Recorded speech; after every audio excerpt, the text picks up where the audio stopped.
Hello and welcome, listeners, to Null FM.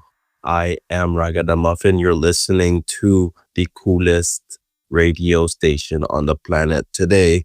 Continuing in our New Year takeover, we got a special guest, Unknown, in the building. Yo, what's up? Appreciate your time being here with us. Let's just hop right into it. Tell us how you got your name and your start. So I was originally just a local Australian sort of producer DJ, and I was, trying to find ways to expand my reach and get out of Australia a bit more and play in more places. So I just decided the best way to do that is just to make a new account where I could just post as many songs as I want and not feel the pressure of it. Like I could just keep uploading tunes without a face to it. So, because I would get stuck and not really want to post things because I'd get shy or some shit. So I made this so I could just post a bunch of music, and then the name sort of came, and I was just with one of my mates and we were just joking around with what we could name the alias, and he was like, oh yeah, something like Unknown would be cool, and I was like, oh yeah, what about the Pokémon? So sort of just went off that. Yeah, that was with my mate Honk, who's also doing some pretty cool shit. But yeah, me and him pretty much started it, and yeah, ever since then I've just been working on this project and haven't really stopped, and been lucky to play in some pretty sick spots. So yeah. Shout out Honk, we love you. Let's hop into your inspirations for music and any musical backgrounds that you may have. I was always into drumming and shit like that. I have a drum set back in my parents' house and grew up doing that with my dad, and I think that helped a bit with making dubstep sort of stuff.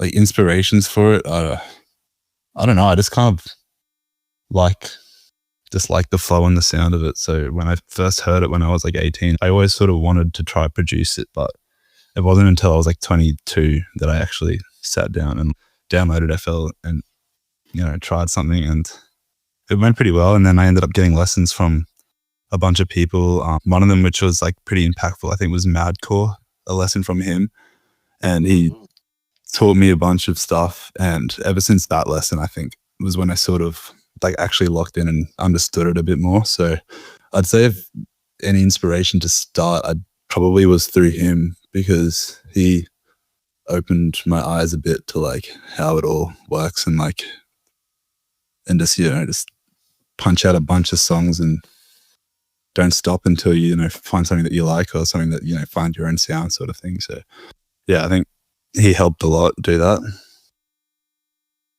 Nice. And would you say a lot of the things that you learned from him you still incorporate into your thing today, or do you kind of have your own style? Oh, definitely. No, I even tell people the stuff he taught me, I teach to other people. I'll still go around and say the same things because it's pretty helpful, especially to people starting out. Maybe not so much where I am at the moment, but the one piece of advice, I think I mentioned it previously with you guys, is the make 100 tracks and then make another 100 tracks. He taught me that, and I just tell that to everyone because I think it's pretty real. You're not going to find your sound if you're only making 20 songs. You've got to make 100 shit songs, and then out of those shit songs you might have 5 or 10 that are good, and they don't have to be full songs. Even if they're just one drop, just render it out and start again. Just keep going till you find something that's cool. Yeah, it kind of plays into the whole 10,000 hours thing to become really good. No, definitely. Yeah. Because you can even look at how many hours you put into FL Studio, and it comes up with a number. And I think last time I checked a year ago, it was over 1,000 or something, 2,000 or something. It was pretty dumb. It's a lot. Yeah, it's crazy. But you switched over to FL, or not FL, but Ableton, didn't you? Yeah. So I use both at the moment, but I mostly use Ableton, but I do like FL for some specific features that it has. Some of the plugins that are native to FL I really like, and Ableton doesn't have much similar ones, I don't think. Well, there's a lot that you can sort of go around, but there's some in FL that I prefer, yeah. And like learning Ableton, like was it kind of seamless for you, or like was it like kind of learning a new language and then that's why you have like the ability to bounce to both? It was weird at the start only because it's just obviously like a new layout. But after like a week or two, I sort of understood it, and watching other people producing it for so long, I already sort of had an understanding of how it kind of worked a bit. And I had used Reason, like just the Reason DAW as well, previously, and it's more similar to that than it is to FL in the way that you like load up plugins and put stuff onto each sound sort of thing, each channel. So it took me probably like a month to sort of get comfortable with Ableton, and then maybe like 5 months after that to get to as good as I am in FL in Ableton, maybe. So like 6 months all up, I'd say, to get like comfortable to the point where I can make the same things in Ableton that I could in FL.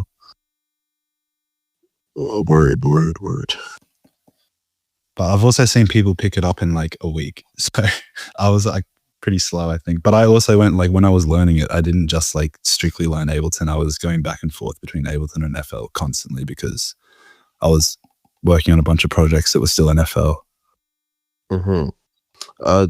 Does it make it easier for you to like collab with artists being able to work in both DAWs?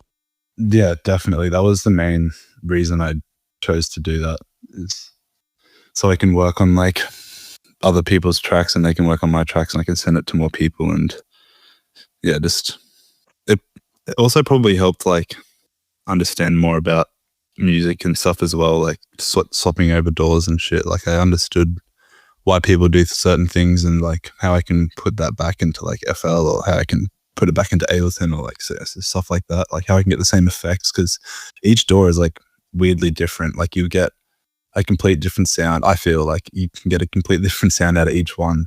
So it's super whack. It's super whack. Whack in like a good way? Yeah, definitely. I feel like with Ableton, you can like push the sound pretty heavy, but you got to be like careful of like the clipping stuff. But with FL, you can just slam it and it's usually fine. Word up.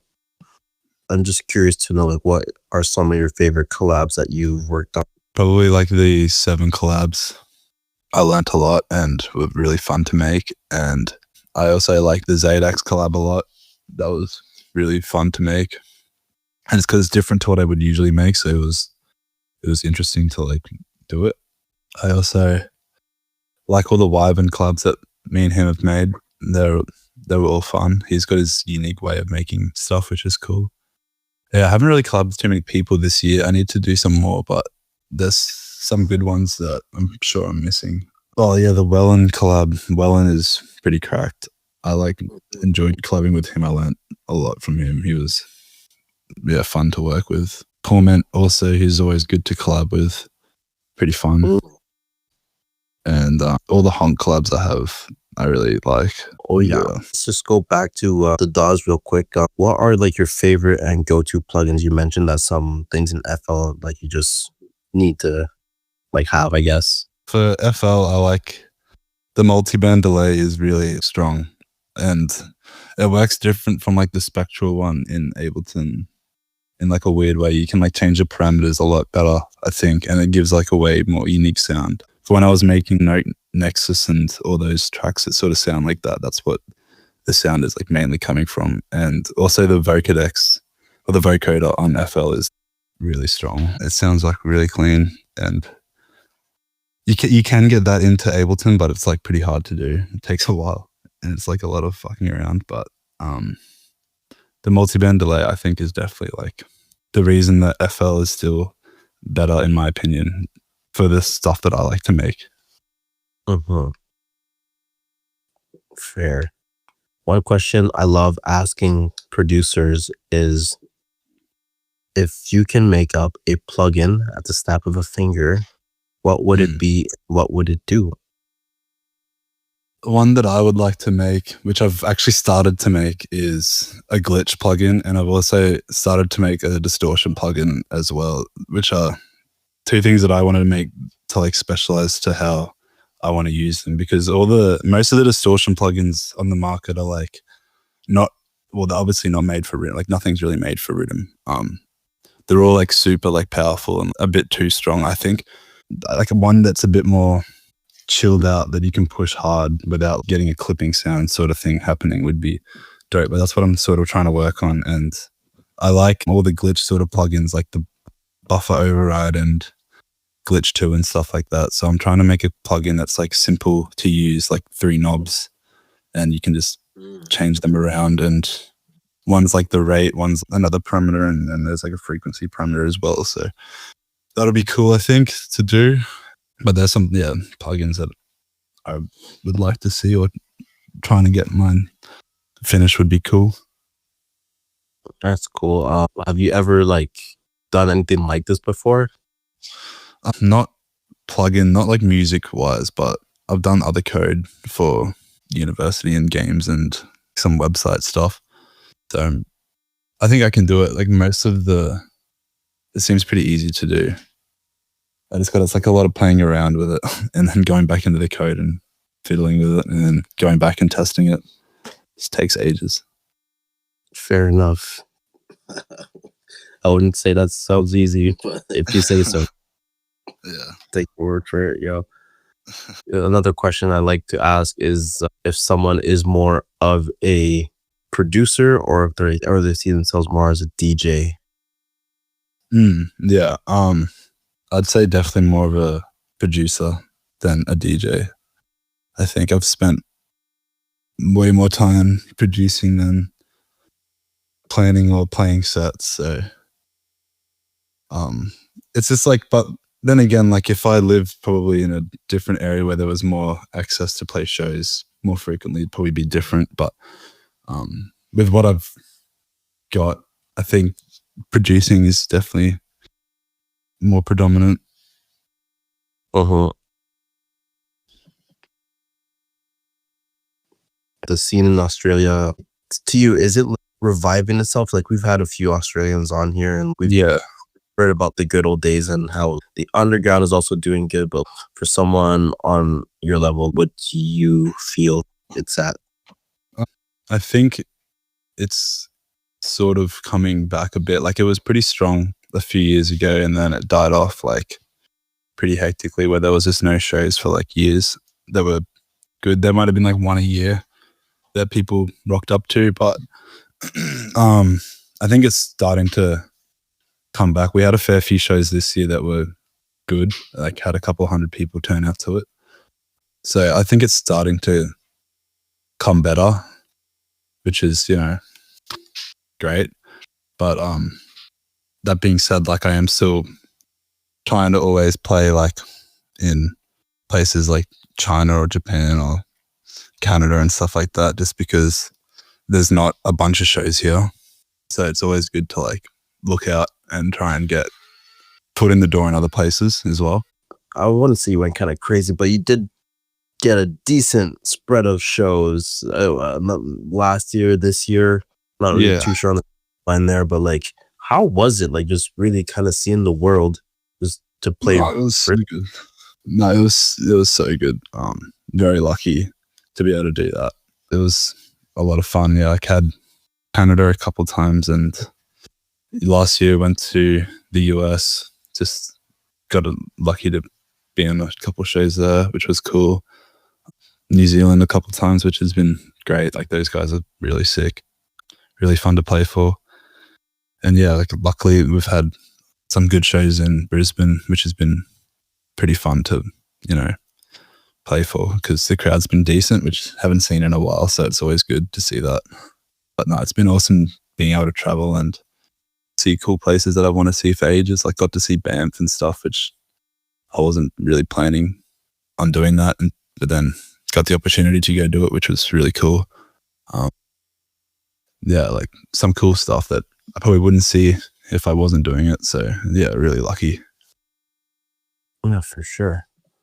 Oh, what could you say are some like your top like crowd moments or just core memories from like your shows outside of Australia? Probably one of the first ones was in New Zealand. I reckon that with when I went with Seven, that was awesome. That was like the first time playing outside of Australia, and that was really sick. The crowd, that was dope. Really good memory. And then that whole like FK trip in 2024, that was so much fun. Got to play some cool like doubles there and jump up on a few shows. Like went back to back with Shem, which was pretty sick. That was really Yeah, fucking yeah. cool.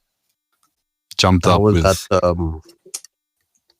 with the hotel one. What's it called? yeah Home the base. fuck Home base. home base. That was it. Yeah, Yeah. yeah, yeah.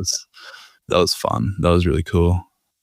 Got to jump up with Seven and Sanzu on the FK stage, which was sick. Fucking and then the Montreal show with the Red Room, that was loose. That was really sick. That was fun. That was like packed out show. Mhm. Yeah. Those are probably my favorites. Awesome. What are some of like your dream venues or festivals that you would like to cross off the bucket list? I'd love to do a pre or after party for Northern. That would be sick. I'd also love to do a pre or after or play Lost Lands one day. That would be fucking insane. Yeah, other than that, I'd also really want to get over to Europe and play some more shows over there. That was awesome getting to go over there and do the back-to-back with Fishy, and that was really fun. So I'd love to get back over there and play something like that again. That would be sick. Hell yeah. Okay. Now we're gonna play our fun game of keep or yeet. I'll try to change it up from what we did last time. Yeah. Okay, first up is wheeling the decks, wheeling the track. I would say, it's hard to say, but I would just say keep, but you can't do it too much, bro. You go to like once a set and then you can't do it again. And it has to be like, if it's, I don't know. I would almost say yeet, to be honest. I'd probably just say yeet. That shit gets annoying as fuck. It's super annoying when somebody else wheels your shit. That pisses me off. I can agree on that one. It's happened so many times, and then I just like fuck the double up, and I'm like, oh, damn. Yeah, because I see. I agree. It's fun sometimes though. Like it's hard. It's a hard one. It's fun sometimes, and it's good sometimes. It has like a cool effect, but I think if it's like, I would say keep only because actually I'm going to change my mind again. I'm going to say keep only because sometimes it's good when it's like a track that you want to hear. Mm-hmm.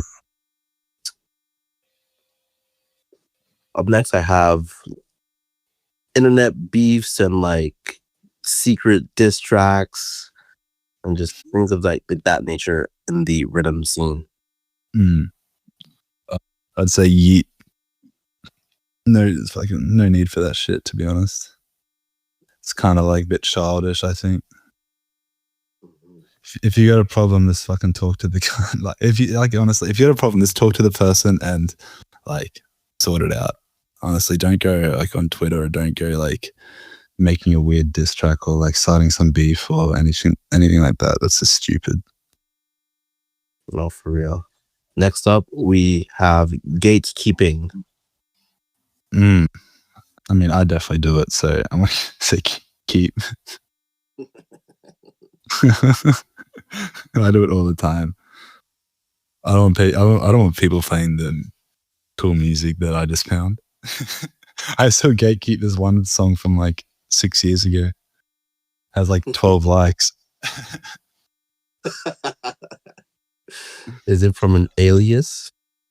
I think so, but it's like, nothing serious from him. It's like just like an edit, and it's really fat. But I play it in like every show, and I just change the name in Record Box, and everyone can see what it is.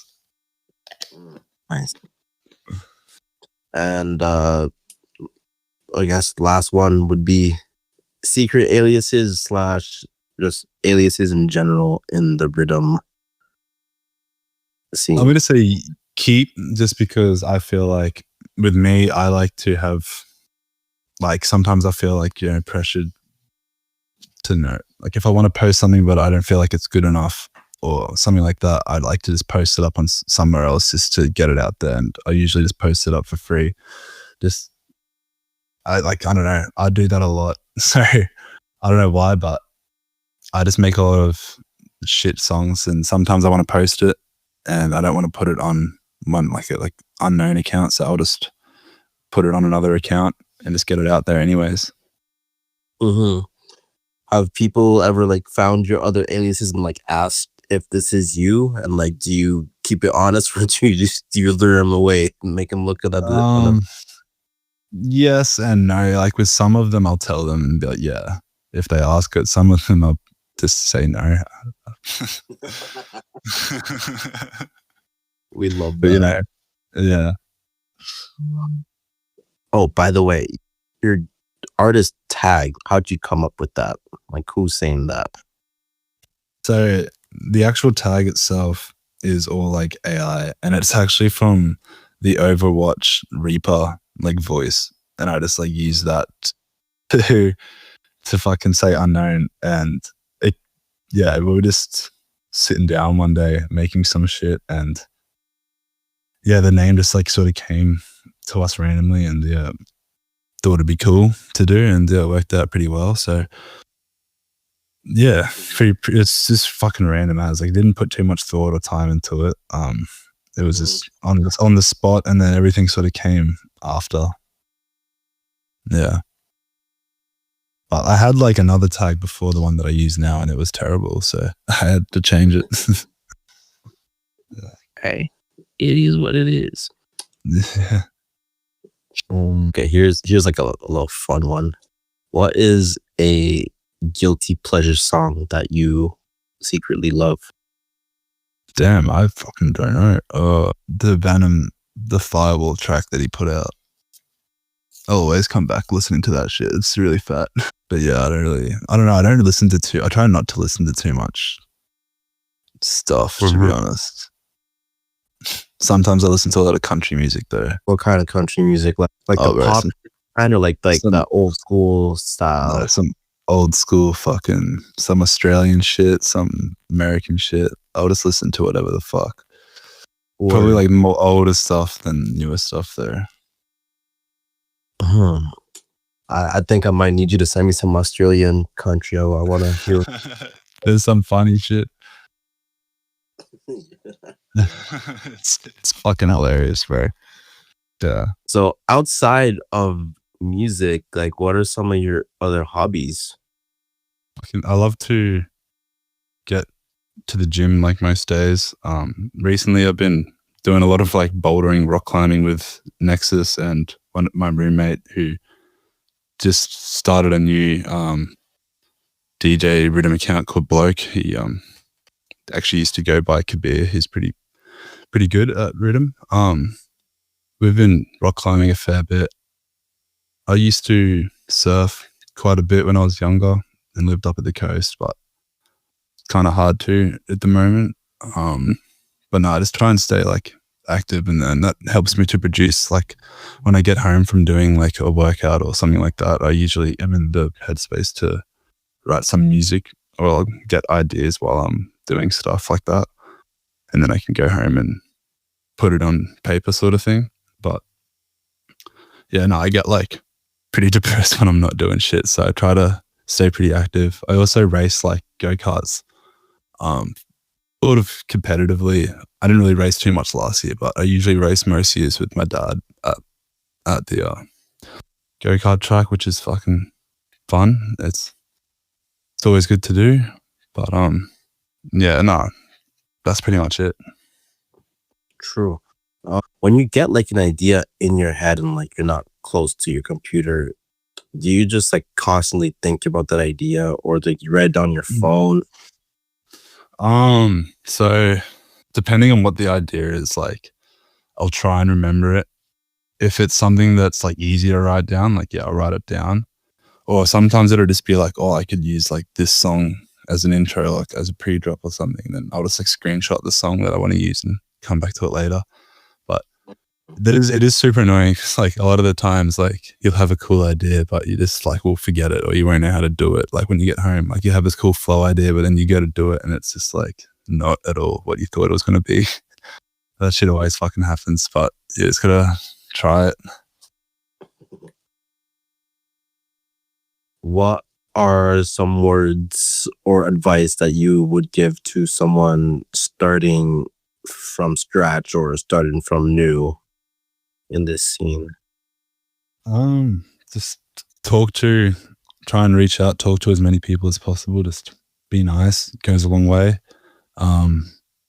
Yeah, just always like try and get advice, collab with people, send people your stuff, post as much free music as you can. Just get comfortable with doing that and you'll learn, like, and you'll pick up stuff real quick. Like just make as many songs as you can make and you'll get better.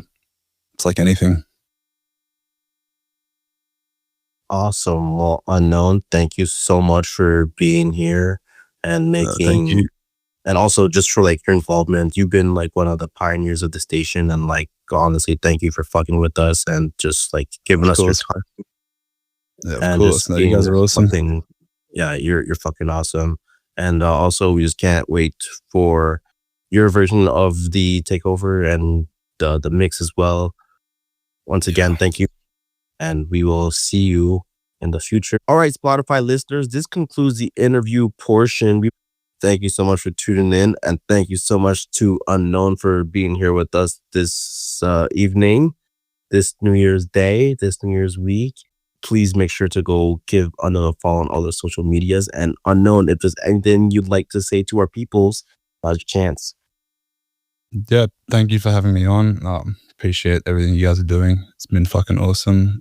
Thanks for playing out the music over the past the year or so, fucking quite a while now. Go listen to the mix and like it on my SoundCloud at Unknown. Go follow the Instagram at unknown.mp9 and I've got stuff in the bio there like Patreon and playlists where I'm selling some stuff pretty cheap. Yeah, just DM me, hit me up. Yeah, appreciate it. Appreciate you. And Spotify listeners, if you want to go listen to the mix, head on over to this page. Love ya. Peace. Peace. No FM. She's a funny cunt.